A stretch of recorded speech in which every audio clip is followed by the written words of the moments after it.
I was a special object lesson by the Bush administration and the Red Scare sci-fi scientists around Hitler Reagan. And their concept is to dictate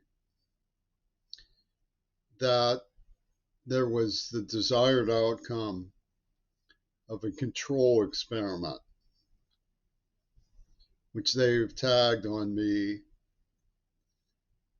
and I'm dealing with the criminally insane. Now, I'll explain the situation in Pittsburgh and the notorious pedophile apologist Rick Santorum's role.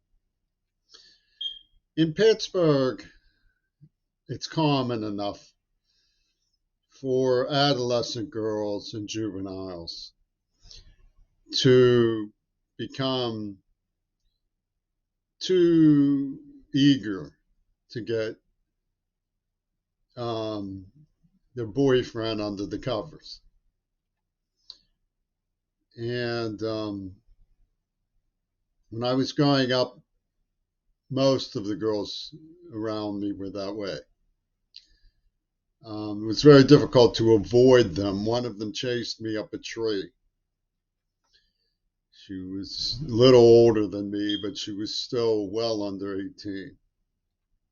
Very insistent, mocking me. And these people in Pittsburgh have a name they go by, which is jailbait. That's what the Italian community calls them. And there are Epstein types who specialize in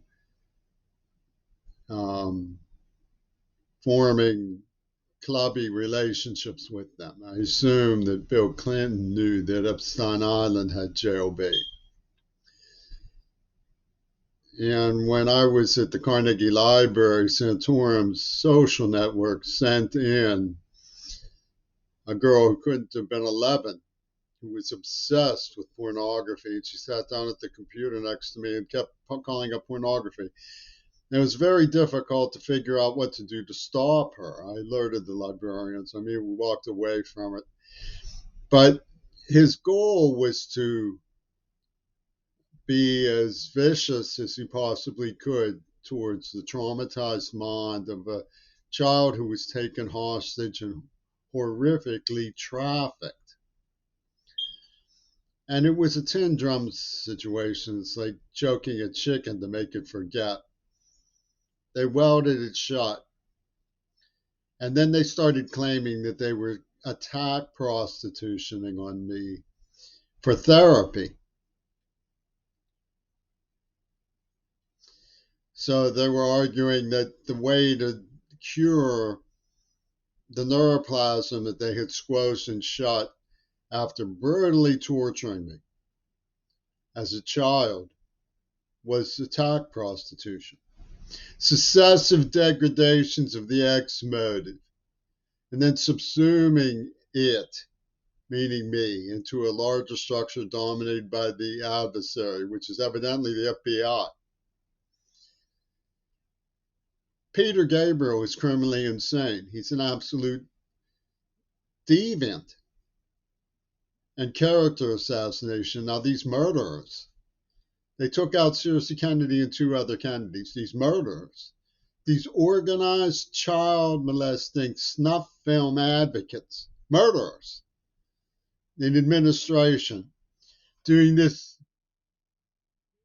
parochial stuff for Bill Gates' research team and the Mariners and so on, have in mind dictating that the outcome of their brutal, catastrophic, sadistic, cruel, deviant mind control experiment will be what they said it will be, which is that I will be like them because they don't like anybody who thinks they're better than us, as they put it to me. Many times as a child, they call us. And if you say, I'm not like you, it's a line in Clint Eastwood's Unforgiven. You're not forgiven. They come at you with scimitars. You think you're better than us. Don't you dare say you're not like us. And this battle cry antic is catastrophic. It is ridiculous. It is a mob scene that was premeditated by the deranged syndicate here in Seattle behind the attacks. Oh, they put up a wall of sound about my research into the Venus flytrap of the pornographic genocide involved in AIDS, and then shamelessly poisoned me in the mouth to announce COVID. And now they're going to call me a pedo. That's George Bush for you.